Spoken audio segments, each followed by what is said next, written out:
Olá, eu sou Pedro Souza Lacerda e quero fazer uma breve introdução ao FTMap e XDrugPy. São programas, são métodos em sílico para mapeamento de solventes e hotspots, e análise de hotspots. Quem sou eu inicialmente? Eu queria dizer, sou Pedro Souza Lacerda, bacharel em Ciência e Tecnologia e ex-aluno do Labim com Samuel Pita, professor Samuel Pita, que eu vi que vocês são tutorandos dele. Mas aqui eu queria falar logo o objetivo dessa apresentação, que seria introduzir o FTMap, que é esse mapeamento computacional de solventes, o XDrugPy, que refina os resultados do FTMap, ele identifica hotspots a partir do FTMap, e apresentar algumas análises recentes que eu fiz, que eu venho desenvolvendo nesse último ano, sobre a relação entre sobreposição e atividade biológica, como uma molécula se encaixa no hotspot, como o hotspot é encaixado pela molécula, isso é sobreposição. E a atividade biológica é o PKI, eficiência de ligação, etc. E depois eu queria, se der tempo, se eu conseguir sustentar, para fazer uma prática em sílico, Seria bom se vocês já tiverem lido o manual, mas se não leram, a gente faz a prática direitinho também. Primeiro eu queria começar definindo o que é durability. Durability, primeiro você tem um alvo validado, como vocês têm o alvo da epilepsia, se não me engano, que vocês estão estudando esse semestre. Se vocês vão ter alvos que são relacionados com o fenômeno da patologia. E você precisa modular esse alvo, inibir enzima, alguma coisa assim, para que melhore a condição do paciente. Então, a diversidade do espaço químico, quando você vai fazer isso, você tem duas hipóteses possíveis. Você pode atacar esse problema pela diversidade do espaço químico, que diz que encontrar um ligante modulador depende da busca do espaço químico. O espaço químico seria, então, uma vastidão enorme, com zilhares, não sei nem quantas moléculas, e, portanto, haveria uma molécula que seria perfeita para modular essa proteína, essa enzima. A outra abordagem que tem para encontrar o modulador é dizer que o durability, a modulabilidade do sítio de interação, onde diz que encontrar um ligante, um modulador, depende de restrições que são próprias do alvo. Isso assume uma certa complementaridade, onde o sítio de ligação, as características físico-químicas estéreas, no caso espaciais, físico-químicas e espaciais do sítio de ligação, restringe as propriedades do ligante. Então, é nessa hipótese aqui de durability do sítio de interação que nós vamos trabalhar mais para frente. Agora eu vou introduzir o FTMap. O FTMap ele surge bem nessa noção de durability, onde é um programa que faz um acoplamento global cego de 16 tipos de fragmentos. Esses fragmentos são acoplados milhares de cópias e onde ocorre uma taxa de ligação em sítios como esse aqui, onde a taxa de ligação é muito elevada, indica que ali é um local onde experimentalmente vai ter mais propenso à interação. Então, onde a taxa de ligação por fragmentos está mais elevada, é mais propenso à interação. O FTMap ele foi validado com duas endopeptidases, a elastase e a renina. A elastase, que é esse exemplo daqui agora que eu estou mostrando, ela foi... os sítios de ligação, os sítios consenso, foram determinados por cristalografia de raio-x, difração de raio-x, onde múltiplas cópias da mesma proteína são cristalografadas com diferentes tipos de solventes e onde justamente há uma justaposição, uma sobreposição dos solventes é onde tem essa taxa de ligação. E o experimento do FTMap tem uma correspondência muito boa. Aqui a gente observa no experimento em sílico o sítio S4, o sítio S1, o sítio OX, enfim, tem o S1-nina. Todos eles são presentes tanto no experimento in vitro, de difração de raio-x, quanto no experimento em sílico, o experimento do FTMap, que é um servidor web, esqueci de falar, está disponível para todo mundo usar. Mas mais do que apenas correlação experimental, o FTMap ele é capaz de predizer o sítio de ligação, o sítio de interação. Aqui vamos focar nesse exemplo da renina com o inibidor alisquiren e um outro ligante qualquer, que é um peptídeo mimético. E aqui temos 3 conformações relacionadas da renina, né? A 2 vezes 0, que é uma conformação nativa do alisquirem, a 1-RNE, que é a conformação nativa do peptídeo mimético, e uma conformação A, porque não tinha nenhum dos dois ligantes. O alisquirem está em rosa, né, o peptídeo mimético em laranja, não tinha nenhum desses dois ligantes, mas eles foram posicionados nessa estrutura A por 100 ligantes, justamente para dar para analisar a preditibilidade do sítio, né? Então aqui a gente observa que, independente da conformação, existem hotspots, aqui onde estou passando mal, existem sítios consensos em verde que são invariantes. Eles são presentes aqui no RNE, no APO, no 2 vezes 0, mas também existe sítios consensos que são sujeitos à variabilidade conformacional, como S2 e S4, que aqui não apresenta sítio nenhum, mas aqui apresenta e aqui apresenta. Ou seja, o FTMap acerta bem onde o sítio de ligação é, né? E geralmente isso independe da conformação. Mas o FTMap, dá para ter uma noção de mais druggable do que esse que eu dei. Dá para ter uma noção de hotspot druggable, onde o número de sondas e geometria dos aqui, ó, vamos falar por aqui. Aqui eu tenho um ligante em verde, né? O ligante em verde está sobrepondo-se a sítios consensos. Tem um sítio consenso em azul escuro, um em azul claro e outro em amarelo aqui, né? Esse sítio consenso, eles têm um número de sondas, né? Tem um número de sondas, que é a propriedade S. S é o total de sondas. S0, que é o total de sondas no sítio consenso mais forte, que é esse aqui. E tem também características geométricas, como center distance, que é a distância entre o centro de massa do sítio consenso, né? Então, que é CD, center distance, e MD, que é o maximum distance, a distância do comprimento, daqui até aqui.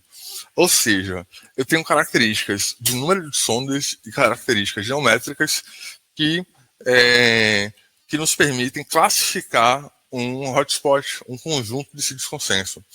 Essa classe é indicativa do tipo de ligante provável que irá se ligar, né? Se é drug-like, se é peptídeo mimético. Drug-like é de acordo com a regra dos 5 de Lipinski. Peptídeo mimético também são tipos de ligantes possíveis de serem identificados, macrociclos, etc. Tem também a classe, além de dizer o tipo de ligante, a classe diz a afinidade provável que esse ligante poderá ter. Se é nanomolar, classe D, se é micromolar, classe B, né? Aqui temos a classe também calculada pelo DrugPy. Aqui nós temos também aqui um gráfico. Esse gráfico não está muito bom, porque é 3D, numa superfície plana, é difícil de enxergar. Mas aqui percebemos que abaixo de número de probe clusters, número de sondas, quando ele é menor do que uma certa quantidade, ele é N, not druggable, N de não modulável. Se ele for acima, ele é D, druggable, modulável, né? Se ele for D, mas a dimensão máxima dele for menor que, digamos, 10 aqui, ele é druggable small, DS, druggable pequeno. Se ele é maior do que 14, digamos, eu não lembro os valores exatos, ele é druggable largo, né? Ou seja, são moléculas com afinidade nanomolar, que vão se ligar ali provavelmente, e também com a característica de ser uma molécula larga, ser uma molécula pequena, ser uma molécula drug-like, né? E o DrugPy, o que o DrugPy faz? Ele usa essa teoria que eu expliquei anteriormente, de Dima Kozakov, e aqui é o plugin que eu publiquei com a Olivia Teixeira, do DrugPy em si, né? Aí o número de sondas determina a classe, e aqui estão os resultados do FTMap. Aqui nós temos vários sítios consensos, cada sítio consenso de uma cor, né? Esse sítio consenso está na proteína em verde, e o que é interessante é que o DrugPy, ele agrupa os sítios consenso formando conjuntos que são testados pelas propriedades que eu disse, as propriedades de força e geométricas. Essas propriedades são usadas para determinar. Aqui foi encontrado no hotspot borderline, micromolar, borderline, salmão, rosa, e aqui foi identificado no hotspot vermelho, um hotspot druggable, nanomolar, né? Mas, deixa eu ver, vou pedir um gole d'água.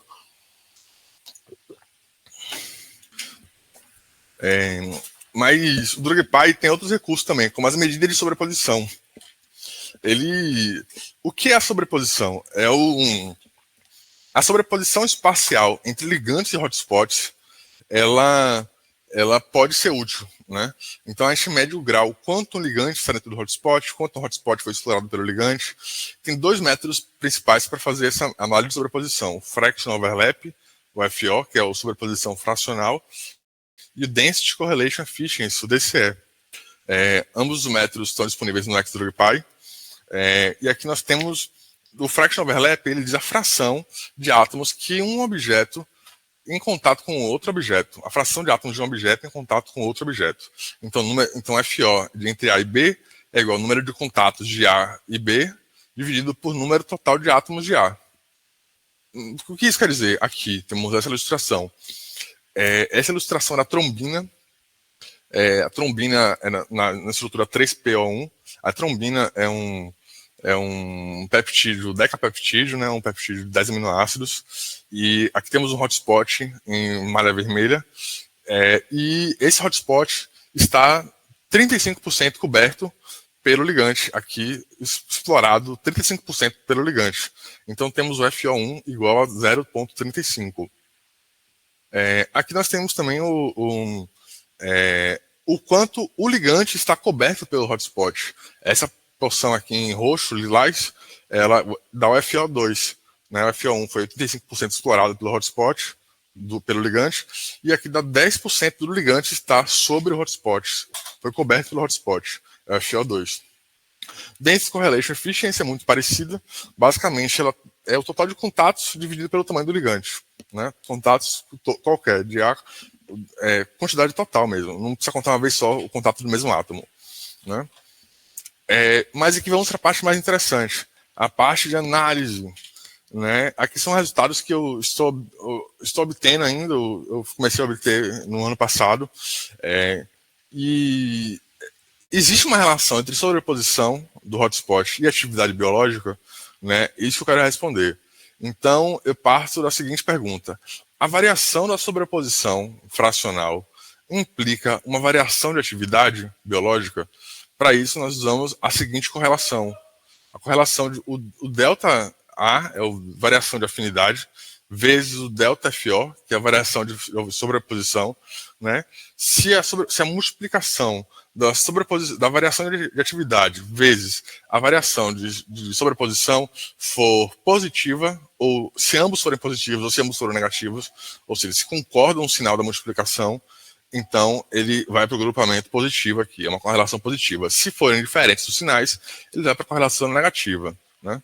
Mas que moléculas são essas? São 119 links, são 119 pares de moléculas, de ligantes, em 154 estruturas PDBs diferentes de 31 proteínas. Foi um estudo numa base de dados.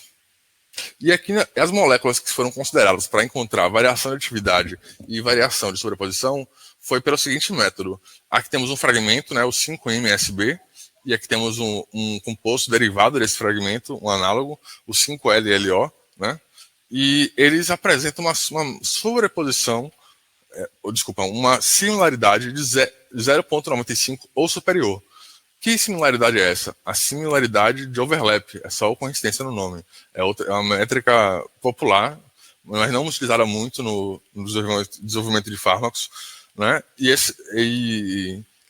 Quando a similaridade é parecida com Tanimoto, parecida com Jacquard, né? Quando a similaridade é muito alta, que a gente vê que só foi substituído um flúor, aqui foi substituído um flúor por uma amina, né? Que liga esse anel bicíclico.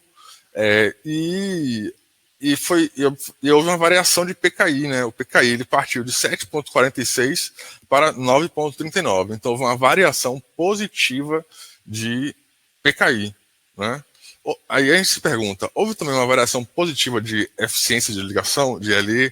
Houve também uma variação positiva de sobreposição para essas duas estruturas? Sim, aqui nesse primeiro gráfico, aqui nessa primeira barra, nós temos o FO1, que é o indicativo de quanto um hotspot foi explorado pelo ligante, né?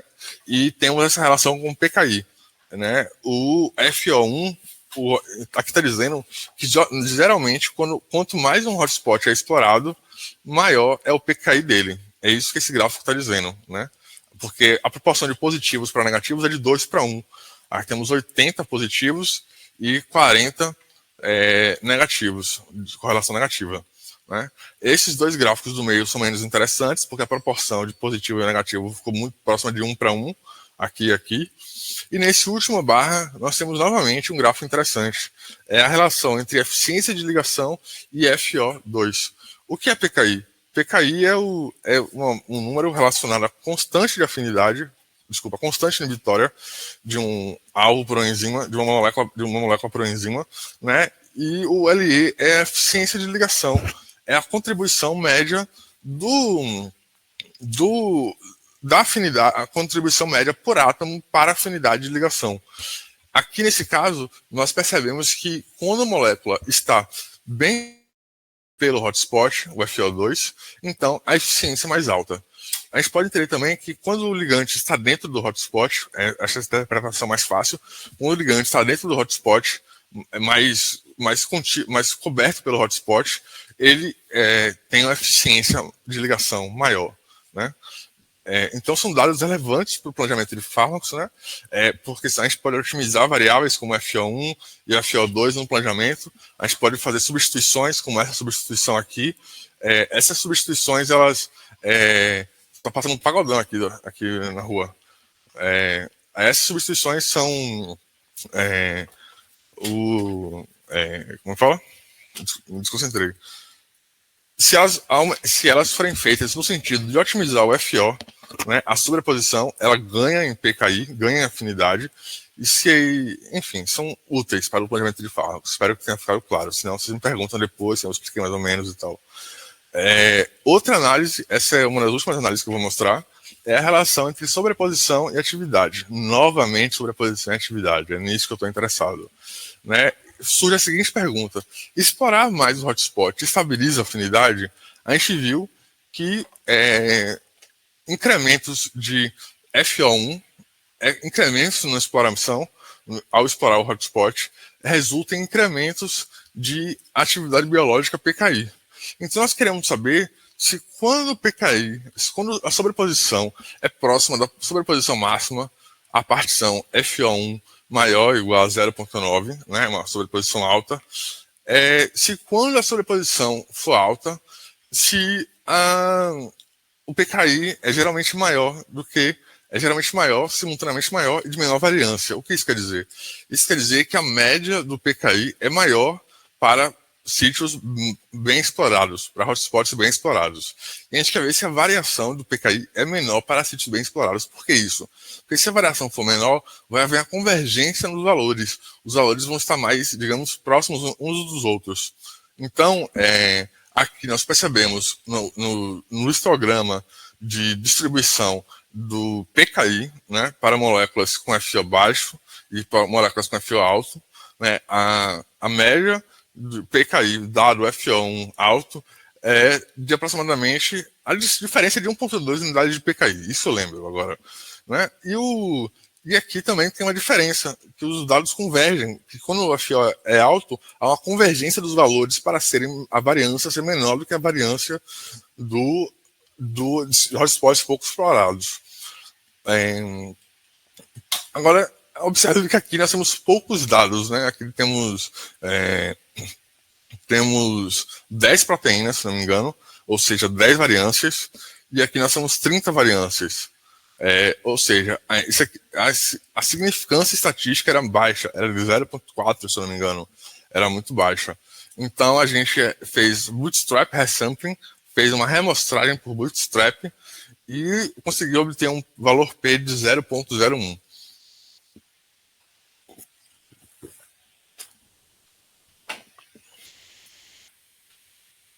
Temos também, novamente, sobreposição versus atividade.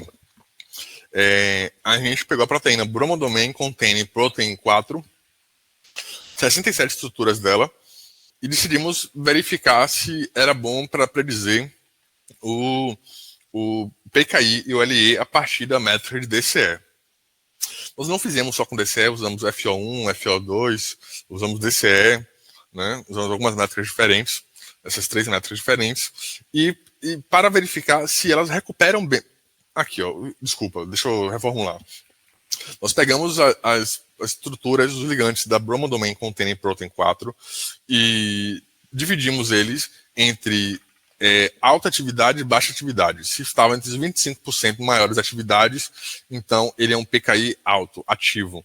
Então ele é ativo. Se ele não está entre os 25 primeiros, mas com maior PKI, maior LE, então eles estão inativos.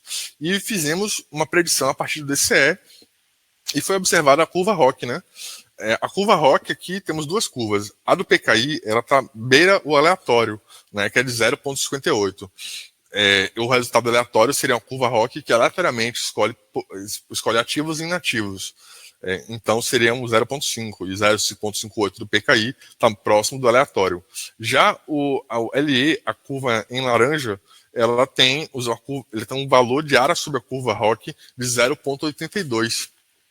Ou seja, a área dela é maior. Então ela identifica melhor, diferencia melhor ativos e inativos. Mas não fizemos isso só para Bromodomain Containing Protein 4. Nós decidimos fazer isso para todas as proteínas que nós tínhamos disponíveis do PDB Bind Refinery 7 de 2020. O Refinery 7 é um conjunto refinado de estruturas do PDB Bind que já constam afinidade, que constam resolução de 2 ângulos e meio ou melhor, que constam ligantes orgânicos ou alguns até peptídeos, né?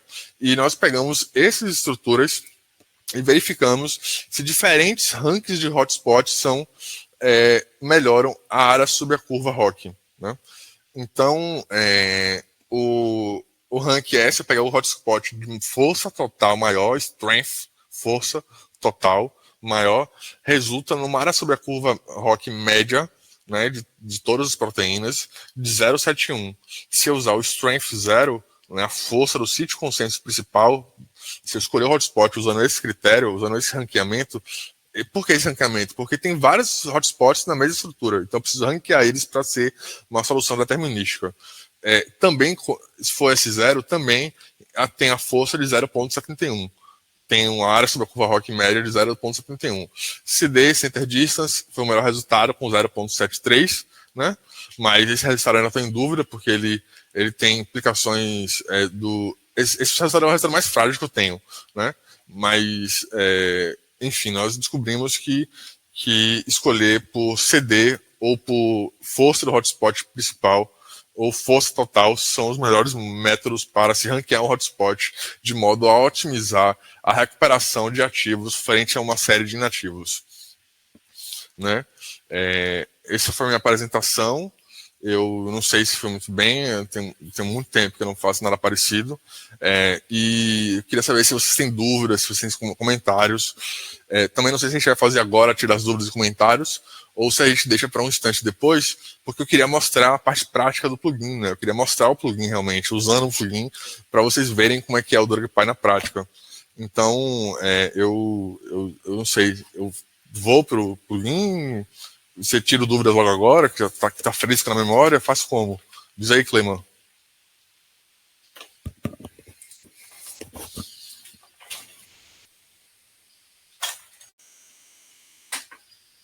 Cleiman?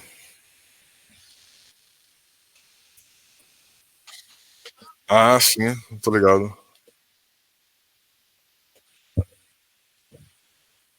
Tá também o microfone aqui no dispositivo de gravação. Pronto. Fica com dúvida com relação ao uso do LE, né? O LE, ele é uma das medidas que o pessoal lá da QF mais aborda, né? Na hora que a gente fala de FBDD, né? Que é o XDrugPy, né? Ele usa dessas ferramentas da FBDD para poder... Para quem não está familiarizado com essa técnica, né, com essa abordagem, é a abordagem de descobrimento de novos candidatos a fármacos através do uso de fragmentos, né, pequenas porções das moléculas. Como é que você fez esse cálculo de Eu não peguei direito assim de como é que você correlacionou o LE para poder construir esse gráfico de correlação e por que ele vai até 120%. Não saquei exatamente. Beleza. Entendi. Aqui o gráfico ele não vai exatamente até 120, vai até 119, né?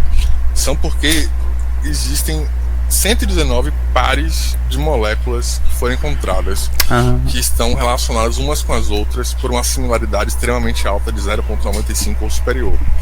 Então, são 119 pares, links de estrutura, né? A correlação, então a gente verifica se de uma estrutura para outra, de um fragmento para o ligante, para o derivado, ou tanto faz, o derivado para o fragmento, se a variação de atividade, no caso, a variação de PKI, ou a variação de LE, né, se ela tiver o mesmo sinal da variação de sobreposição, então significa que quando eu aumentei a sobreposição, a atividade PKI-LE ou LE também aumentou, né?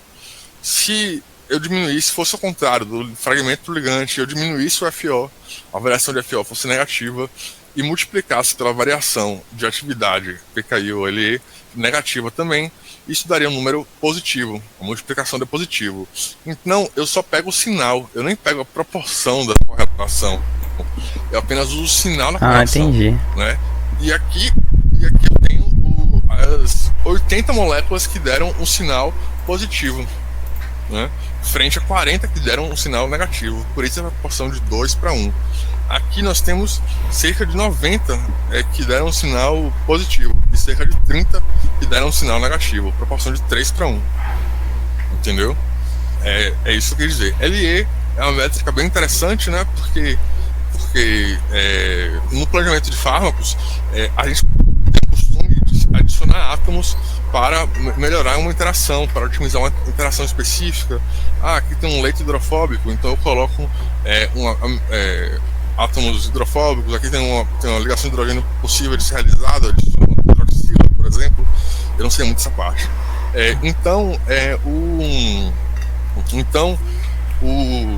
Quando se adiciona átomos, isso vai aumentando o tamanho da molécula. Só que chega um momento que a adição de grupos funcionais não melhora mais o PKI, né? Então, na verdade, o interessante não é o PKI como um todo, como um número absoluto. É interessante descobrir qual é a contribuição média por átomo. É interessante que a molécula com menos átomos ela tenha um PKI mais alto. Então, é a contribuição média por átomo da molécula para o PKI, né? Que quando ele avançar para etapas subsequentes do planejamento de fármacos, ele vai ter liberdade de adicionar mais átomos sem ter problema, por exemplo, para aumentar a permeabilidade ou alguma coisa assim. Não sei direito. Não sei se ficou claro ou se ficou confuso, mas foi isso que você tentei explicar. Não, saquei bem. Peraí. Tá conseguindo me escutar? Pronto. Saquei bem. Realmente eu queria, né, correlacionar com isso que a gente está estudando agora nesse módulo, que é o módulo do professor Samuel, né, que tá dando lá na QF, né, esse material. Aí, mais alguém tem dúvida, gente? Ficou alguma coisa assim? Eu achei a apresentação muito maneira, né? Já tinha alguma familiaridade com XDrugPy, né? A gente já trocou uma ideia sobre. Mas tô vendo que tem bastante estudo maneiro sendo feito. E aí, gente? Se não tiver, a gente pode... Opa! Diga daí já. Foi bem tranquilo, a apresentação muito legal. Achei interessante que tem um software que você mede as distâncias entre os centros de massa. Essa parte eu achei interessante. Ali no CD, né? É o Center Distance. É o centro de massa dos sítios consensos para o sítio consenso principal, né? Porque eu suponho, né? Eu não tenho tanta experiência, mas eu tanto conhecimento específico porque essas métricas são assim. Mas normalmente o fragmento ele ancora em um sítio específico e grupos funcionais adjacentes se ligam a sítios consensos vizinhos, né? Sítios consensos adjacentes. Então, por isso se tem desculpa, estou confuso. Por isso tem uma distância máxima entre os sítios consensos digamos assim, secundários e o sítio consenso principal, né? Justamente para a distância não ser muito grande e impedindo assim, se a distância for muito grande, pode ser que a molécula tenha átomos demais, pode ser que a molécula tenha um linker, uma ligação, que aumente demais a flexibilidade ou coisa do tipo. Então, é interessante que os sítios consensos adjacentes que serão regulados pelos grupos funcionais, eles seriam próximos do sítio consenso principal. As estruturas são resultados do FTMap, né? Resultados brutos do FTMap. Vou carregar eles aqui no DrugPy, né? São estruturas da HIV transcriptadas em reverso. Vou carregar. Carregar aqui ele é um pouco lento. Ele está carregando aqui.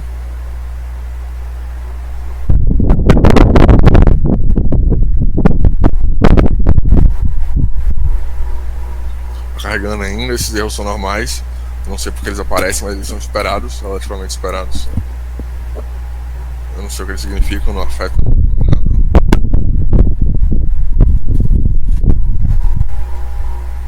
Tá carregando, gente.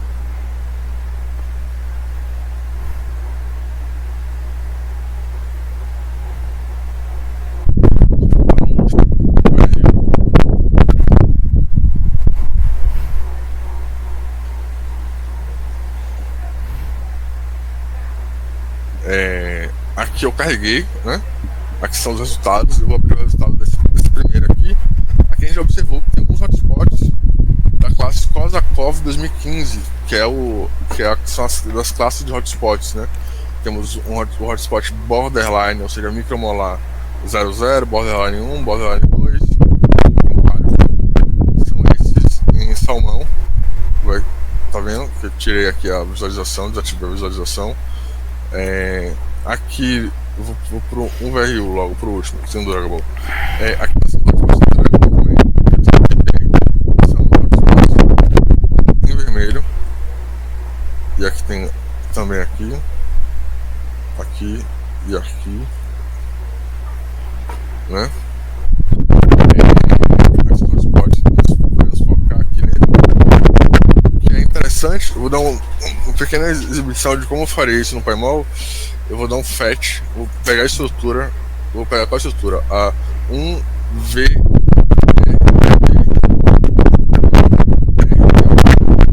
Vou chamar de 1RTH Ligin. Agora eu vou chamar 1RTI.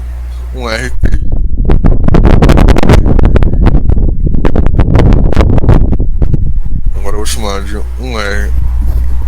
Vocês estão acompanhando um VRT? Tá dando pra ler? Tá dando pra acompanhar? Tá sim, tá tranquilo. Um VRT. Ok. E um VRU.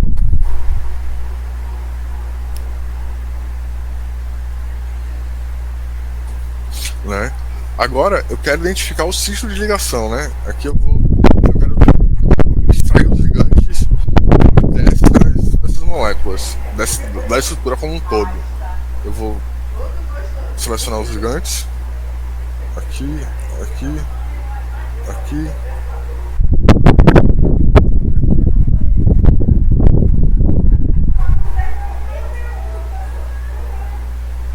Eu seleciono todos? Mas selecionou 3 aí. Seleciono 3 aqui. E aí eu vou chegar aqui, vou modificar, vou inverter no objeto, selecionou tudo menos os ligantes. Agora eu vou remover os átomos, né? E ficou apenas os ligantes. Ai, que legal. Tá vendo? Aqui a gente observa que os ligantes eles, são parecidos, aqui, especialmente esse e esse. Não. Enfim, tem alguns aí que são parecidos. E aí eu vou habilitar isso, a proteína, vou habilitar a proteína,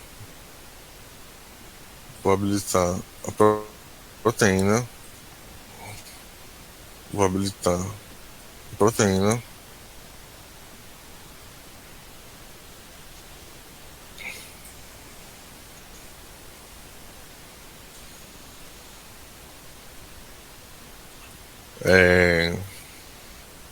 aqui estão as estruturas.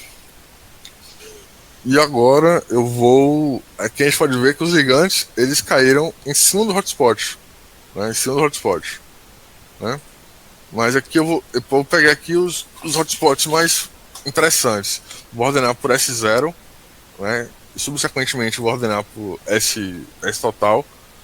Então, mais forte aqui foi. Olha, mais forte aqui foi. Desculpa. Foi esse. O primeiro, com S0 mais forte, desempatado por S. Força do principal e força do total. E aqui eu vou colocar aqui, ó. Copiei aqui, tô colocando aqui. Esse aqui também é interessante. Aqui, ó. Ele vai mudando a tela, tá vendo aqui? Esse é o hotspot todo. Esse é um VRT, hotspot todo, um VRU. Esse é interessante.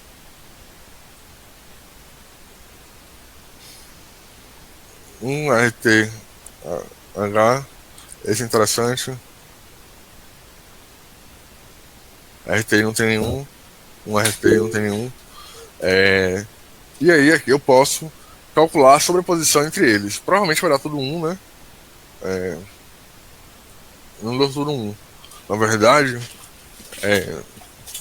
aqui um RTH K15B00 ele está apenas 35% sobreposto, aqui ele, com 33% sobreposto com o D0 do 1VRU e 35% sobreposto ao D0 do 1VRT, né?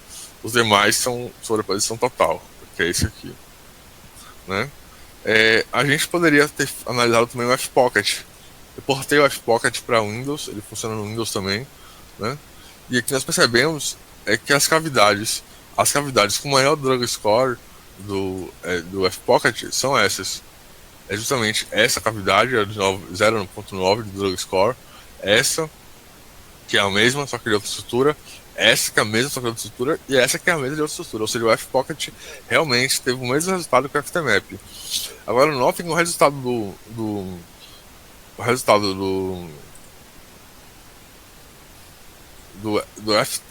Fpocket, ele é mais vago do que o resultado do FTMap. O resultado do FTMap, do DrugPy, desculpa, ele é mais focado, é mais específico, tá vendo? O Fpocket ele vai na cavidade toda, o Fpocket vai só nos ligantes e o DrugPy vai só nos ligantes, então tem essa diferença entre um e outro, né? Mas aqui, uma coisa que a gente pode fazer a gente pode fazer isso aqui, ó. Eu vou colocar CS, eu quero analisar todos os CS do 1VRT, todos os CS do 1RTI.cs asterisco, todos os CS do sítio de consenso, né? CS sítio de consenso, do 1VRT, no RT, todos do 1VRU, né? Aqui eu poderia focar no sítio, né? Eu vou focar no sítio aqui. Eu posso analisar toda a proteína. Deixa eu calcular um. Eu vou demorar um pouquinho, eu vou fazer de qualquer jeito. Vou demorar um pouquinho. Tá ficando claro aí? Oi, Pedro. Enquanto tá calculando aí, né, o fingerprint, Jennifer levantou a mão aqui, provavelmente, pra tirar alguma dúvida. Ótimo. Diga aí, Jennifer. Ótimo.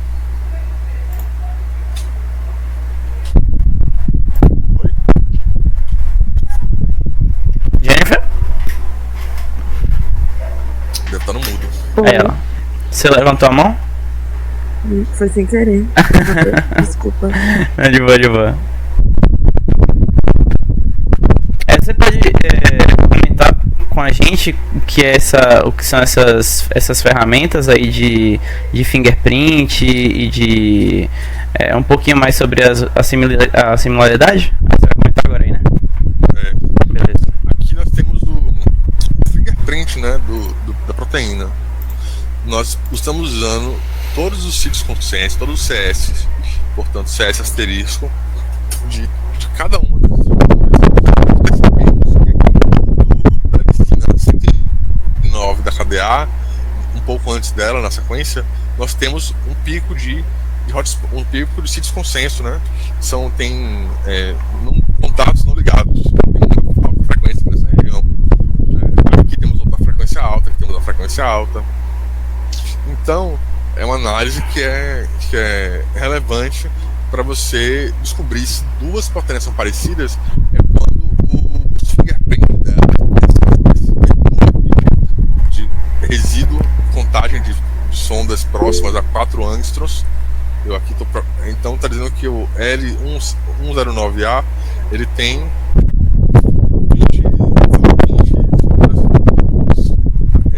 20 fragmentos do FTMap próximos. Aqui tem 25 fragmentos do FTMap próximos, assim por diante. Então é possível calcular uma similaridade.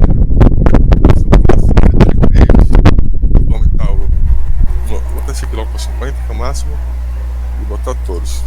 Botar, vocês vão ver o dendrograma agora.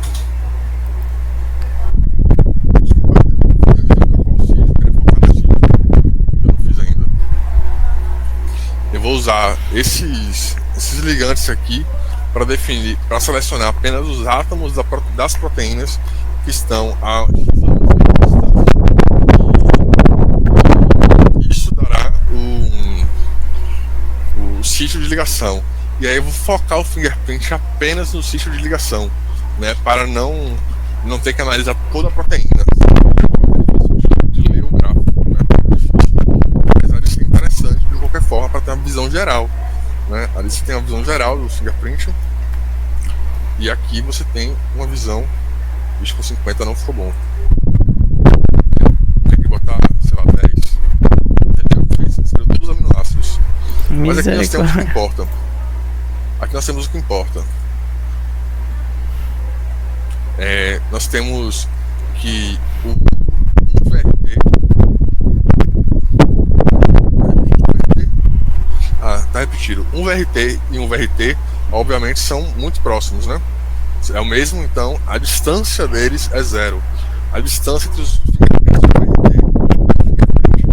VRT é zero. Ele para ele mesmo. Já a distância para um VRU é próxima, é de 0,20 a distância. Essa distância, a correlação de Pearson, só que menos essa correlação, né? A correlação de Pearson vai até 1, e quando ela é 1 menos Pearson, então ela vai de 0 até 1 também, só que é inverso. O 1-RTI é o mais distante, e se a gente for analisar, é justamente a estrutura que não tem hotspots. Tá vendo? Ela não tem nenhum hotspot aqui. Ela tem F-Pocket, tem CS, mas ela não tem F-Pocket. Por isso foi a estrutura mais diferente. Se quer ter um hotspot, então esse gráfico é útil para isso, né? Mas a gente pode focar esse gráfico no...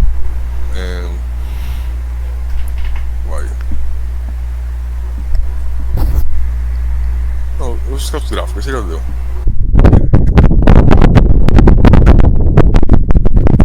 Isso aqui também não sei nem se está funcionando ainda.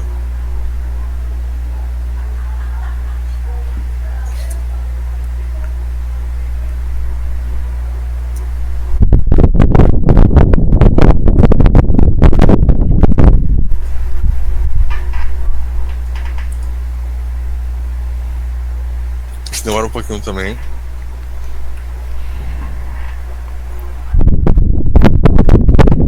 Eu acho interessante a gente comentar também, Pedro, sobre aquilo que a gente precisou fazer, né, com essas estruturas, que foi a mesma que a gente trabalhou no semestre passado, lá em KEF, né, com relação à quantidade de sondas e qual cadeia escolher para fazer o mapeamento lá do FTMap. Tá bom, isso é importante.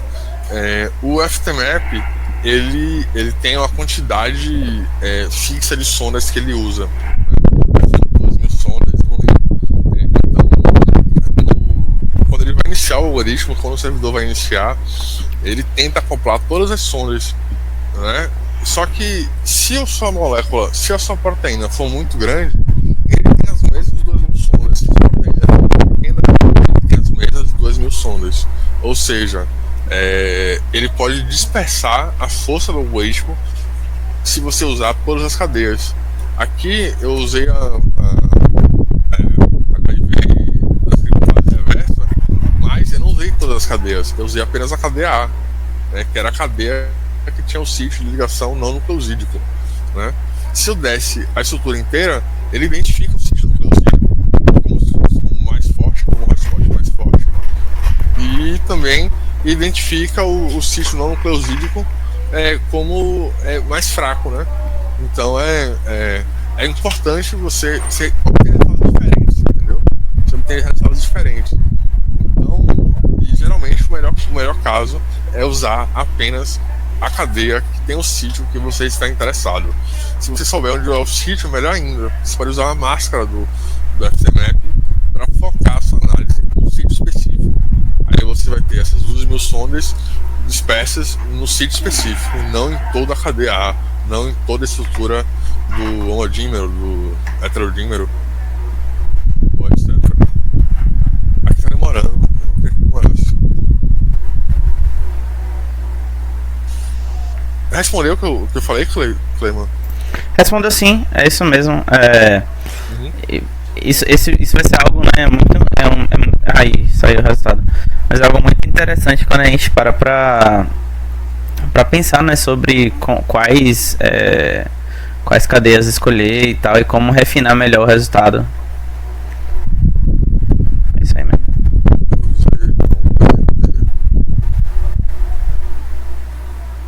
Aqui, ó. Aqui é o mesmo resultado do fingerprint. Se você reparar, é o mesmo resultado do fingerprint. Ele está dizendo que em alguns pontos esse pico maior, aqui esse pico maior tem a cor mais quente do arco-íris, aqui esse pico é mais frio, tem um valor menor, tipo esse pico aqui, entendeu? Aqui temos nessa cavidade, que é a cavidade do sítio de ligação da RT protease não nucleosídico, ele tem os picos maiores de todos, os que beiram os 25 sondas do FTMap próximo. A gente pode mostrar isso aqui assim, ó.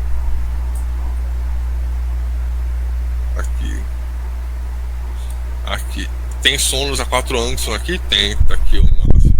Esse aqui só tem só esses aqui, ó. Tem só 5, ficou azulzinho.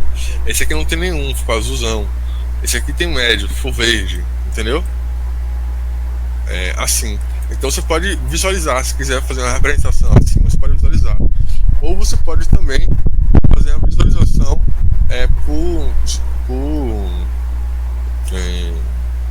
por átomo, né? Que vai mostrar os átomos específicos que mais interagem com isso. Eu poderia mostrar dendograma. Deixa eu ver aqui, um RTH, um VRT, um VRO. Vou fazer uma aqui rapidinho, dá pra fazer agora. Esse peso 0, esse peso 4, linkage, averagem 4. Aqui, ó. Aqui é outra forma de clusterizar os hotspots, né? Aqui eu estou utilizando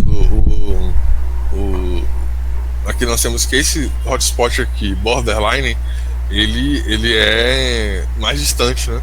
Todos são meio parecidos. Eu vou provar isso para vocês aqui, ó. Todos são meio parecidos porque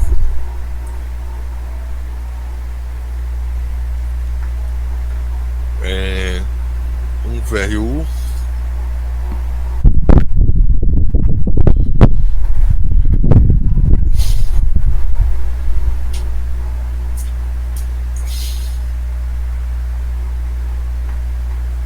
Tem esse aqui, o 1VRT K15 D00. Você vê que ele é muito parecido, extremamente parecido. A distância dele é bem baixa. É de 1.2, um VRT com um VRU, né? E temos um RTH, e também temos esse aqui, o B00, que também é parecido, né? Mas está mais distante, está na localização próxima, né? Tem os mesmos resíduos na vizinhança, os mesmos resíduos está alto, então eles mostraram, tem muitos resíduos próximos em comum, eles têm a força parecida. Aqui o D0 tem força 17, o D1RTH tem força 15, são parecidos, né? Enfim, é isso que eu queria mostrar. Prontinho, beleza.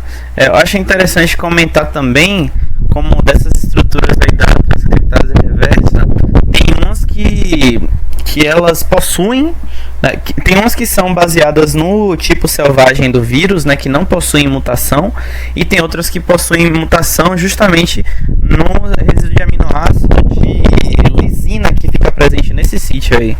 E aí isso certamente deve ter alguma influência nessa análise, né, do FTMap, porque tem influência já bem estudada, né, em literatura dessa alteração do resíduo de lisina na posição 103 para um resíduo de asparagina, né? Então os inibidores não nucleosídicos eles perdem, né, atividade, principalmente os de primeira geração.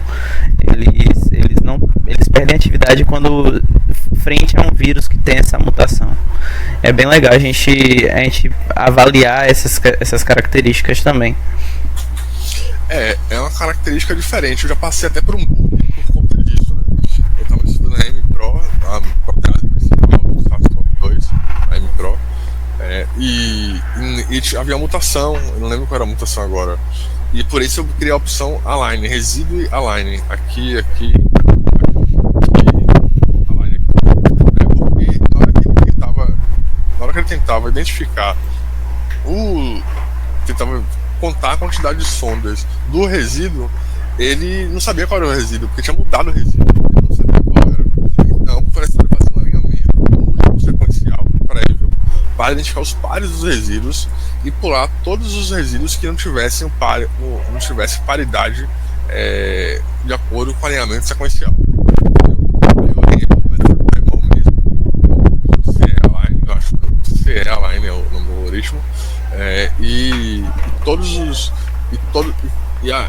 tinha essa paridade, né, essa objeção de um para de um para o outro, eu contava os resíduos, contava a quantidade de fragmentos, né? Eu não sei se fica direito, mas eu já passei por esse problema. Realmente é um problema e por isso tem a opção online. Se você estiver passando por ele, por favor, tente ativar a opção aqui ou aqui.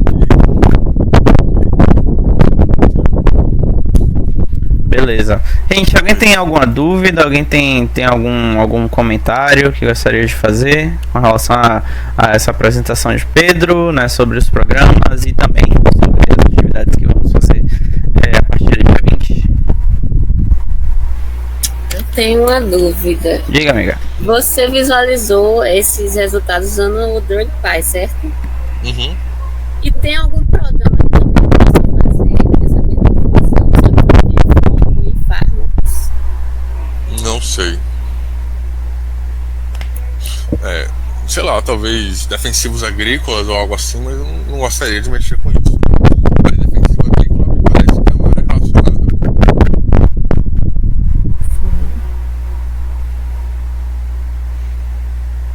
Respondi?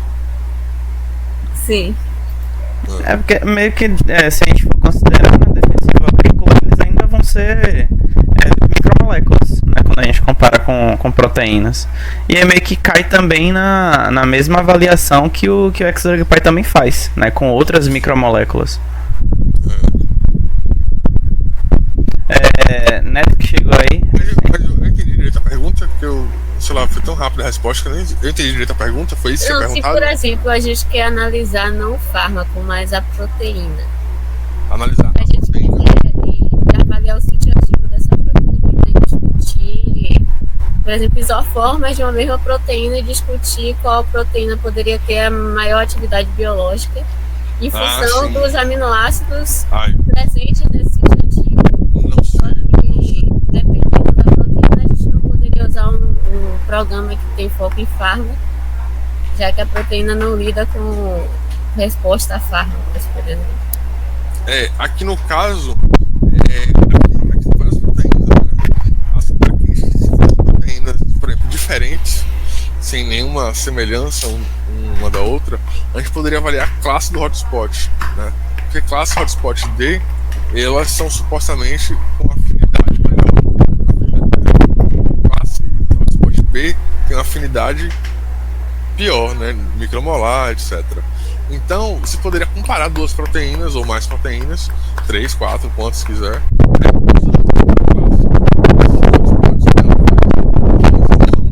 Os forem vermelhos, eles são druggable ou borderline druggable. Borderline. Então, você sabe qual é, não sabe qual é a mais ativa, mas você sabe qual tem o maior potencial.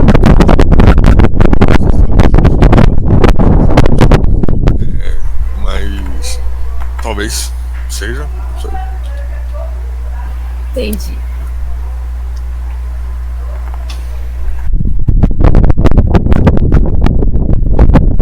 Existe mais alguém com alguma dúvida?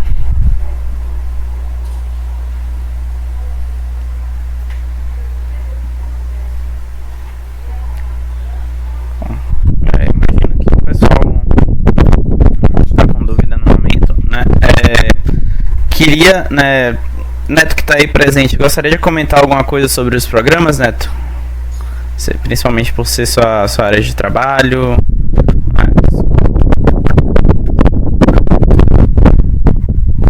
Primeiramente, elogiar aí Pedro pela apresentação dele. Verdade. Pela criatividade dele também, porque quando anos atrás, um ano e pouco atrás, eu comecei a trabalhar no Samuel, e eu vi algumas coisas do lado primeiro DrugPy e vi que foi criado na UFBA por alguém. Eu falei, porra, esse cara ele é brabo demais, porque a gente não usa, tirando o Doctor, nenhum isso daí. E o DrugPy tá tomando uma relevância boa, sabe? E esses programas, eles são cada vez mais úteis aí no que a gente está fazendo na parte do Discovery. O exemplo que ele deu aí, um exemplo que eu estou trabalhando agora, estou para publicar um artigo sobre ela, em conjunto com uma pessoa. E a gente vê que essas análises, elas são importantes, né? E entender essas métricas, elas servem para muita coisa. A gente viu aí basicamente só PyMol e DrugPy, né? E aí a gente já vê que só com um programa, que é o PyMol, já dá para você fazer diversos tipos de análise, determinar algumas coisas. E aí é uma coisa que só cresce, sabe, em detalhes e, no caso assim, em profundidade, né, para as análises, porque entre as questões de docking, do que a gente tem que fazer, do que a gente tem que testar o DrugPy, porque é mais fácil, ou DrugPy o que? Doctor, porque não vai exigir dos computadores das pessoas, porque docking em alguns casos ele exige muito. E também criado um brasileiro lá da FGJ, eu esqueci o nome dele agora, mas eu posso mandar no grupo depois. E a gente vai ver como todas essas métricas elas se encaixam na análise para a gente escolher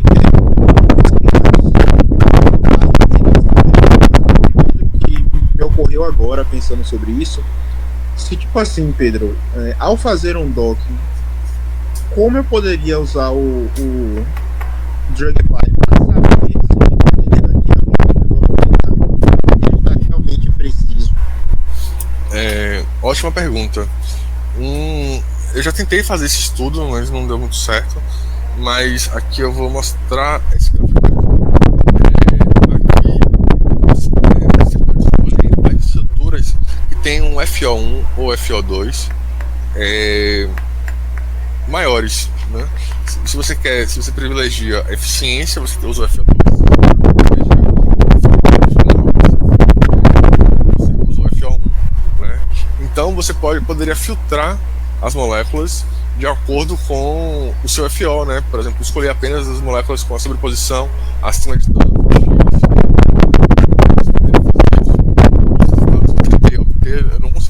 bons resultados, eu tive muitas dificuldades, mas é interessante que esses resultados aqui são bons mesmo. Aqui 2:1 de positivo negativo, 3:1 de positivo negativo. Esses resultados só deram tão bons porque as poses dos ligantes são corretas, são poses que já foram previamente determinadas experimentalmente, né? Não é uma pose advinda de um docking, de uma simulação. Então é muito importante você utilizar tem a boa metodologia de docking, né, para você ter uma maior chance da pose estar de acordo com a pose que seria nativa, né? E você pode tentar facilitar isso. E eu suponho, pelo menos, que o FO alto vai ajudar a definir esse critério. Tá claro? Uma coisa que me veio à mente o que você falou é uma questão do seguinte, e que também já cabe em alerta aí para os estudantes aí, quando a gente começou a atividade prática semana que vem. O docking, ele vai determinar a ordem de ligantes ali, que seriam, em teoria, melhores para encaixar naquele sítio. Correto? Correto. Só que um caso que aconteceu comigo está desafiando muita coisa do que eu sei, que eu ainda não consegui explicar. E é o seguinte, eu tenho um ligante num das proteínas que eu trabalho, que ela foi primeiro durante a validação, mas ela é péssima na dinâmica molecular, péssima, ela não estabiliza. E aí eu pensei em como usar esses métodos para buscar alguma explicação do porquê isso acontece, já que o docking em si não é muito determinante, né? Eu não sei. O docking usa a função de pontuação, né? Um campo de força, uma função de pontuação para determinar estimar o ΔG ou algo parecido do ligante com a proteína, né? O que eu acho legal é que você pode ter vários métodos de calcular essa interação. Você tem o PLIP, por exemplo, PLIP, né, que é um programa que calcula interações. Você poderia usar ele para tentar ver se essa molécula aí é melhor ranqueada, apesar de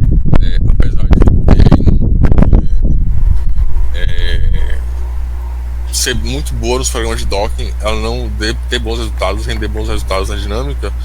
Você poderia ver se o PLIP ele tem interações menos favoráveis, né, aparentemente menos favoráveis. Eu não sei, cara, é uma boa pergunta essa aí. Só parando e pesquisando mesmo, assim. Eu não sei. Isso daí, sua apresentação hoje me trouxe algumas coisas aí pra eu buscar. Mas o que eu queria falar pro pessoal é que saber um bom uso do PyMol, ele determina muita coisa. Inclusive esses plugins aí que a gente viu hoje, eles também são importantes. E eu acredito que em algum momento eles vão se tornar padrão aqui dentro do PyMol para as análises que a gente pode fazer. No Doctor a gente consegue fazer algumas coisas aí de docking. Seria muito bom se o PLIP tivesse no PyMol, por exemplo. Eu queria ele jogar no PyMol também. E aí é isso, eu vou estar mandando pro pessoal da liga um documento não, texto, uns programas que a gente vai utilizar, fazer algumas métricas para o pessoal se familiarizar, porque eu acho importante. E para a gente que está aí na química medicinal, é cada vez mais importante conhecer os softwares e as métricas que eles usam. E lembrar que hoje em dia a inteligência artificial é minha companheira o tempo todo. Tudo que eu faço, eu pergunto ao Gemini, ao ChatGPT, tudo. Até para fazer as análises, eu começar a escrever ali, para botar no papel o que eu tô pensando, para ver se estou pensando certo, pensando besteira. Sempre que eu escrevo um parágrafo, eu jogo no ChatGPT para ver se está de acordo, se ele tem uma opinião, se tem uma sugestão. Eu só vou falar assim, duas coisas aí que devem estar interligadas e que todo mundo deve saber, que é o programa Obsidian e a internet Perplexity AI. É só isso. Usem isso. Perplexity AI. O Perplexity é muito bom, mano. Adoro o Perplexity. Já falaram dela. Funciona muito muito bem, puxa as referências muito bem daquilo que o programa fala. Aproveitando, né, esse papo de inteligência artificial e pesquisa, tem muitos outros servidores, né, que fazem esse trabalho. E um é o Find, né, que é o PHIND. O Find ele busca de uma base de dados acho que é da Discovery, alguma coisa assim. E tem outro também, tem outro também que eu não vou conseguir lembrar o nome agora. A Perplexity é ótima também para puxar essas informações. É Paperpol. Paperpol também, se você mandar para ele um questionamento, tipo assim, me mostre alguns papers, né, me traga algumas referências desse material, dessa pesquisa específica aqui que eu quero saber. Aí ele vai lá, cata nas bases de dados e traz pra você. É bem interessante. Eu não conhecia, não. Mas Perplexity já me falaram dele. Perplexity é muito bom, velho. Fiquei de abrir, mas não acabei de assistir. O rolê do Paperpol é que ele não trabalha legal com português, só ele trabalha legal em inglês. O Perplexity trabalha muito de boa com português. E o Find, né, o PHIND, Find, ele trabalha mais ou menos com português. Então, recomendo, se for usar ele para catar algum artigo aí, usar em inglês. Mas a inteligência artificial, ela auxilia muito a gente nessa busca e nessa elaboração de raciocínio. É isso. Beleza. Alguém mais com alguma dúvida, com algum comentário?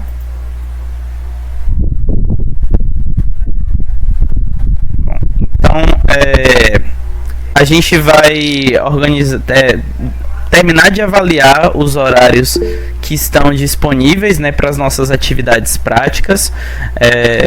Mais uma vez gostaria de agradecer a Pedro por ter trazido essa apresentação aqui, muito essencial para o nosso trabalho, né, aqui na Laquen, e tenho certeza de que para ele também é essencial trazer esses frutos do trabalho dele, né, para a gente conhecer e disseminar essa palavra aí.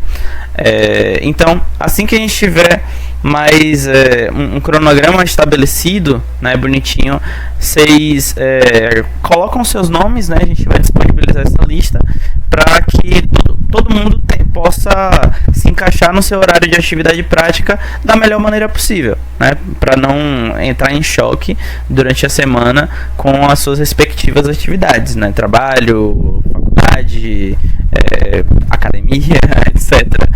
Todo mundo tem que comparecer. Espero que todo mundo compareça, né, mas mediante o que conseguir encaixar. E aí, né, também o pessoal da diretoria vai ficar responsável por...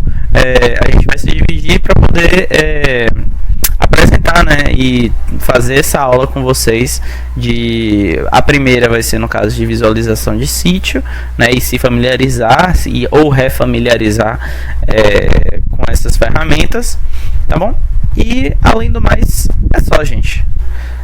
Gostaria de agradecer a presença de todos. Tenham um ótimo fim de semana e a gente vai se falando. Não esqueçam de assinar a presença, tá? A lista de presença tá no chat. Tá, beleza. Valeu, Cleman. Valeu, Neto. Tchau, pessoal. Valeu, Pedro. Tchau, gente. Bom fim de semana. Tchau, tchau.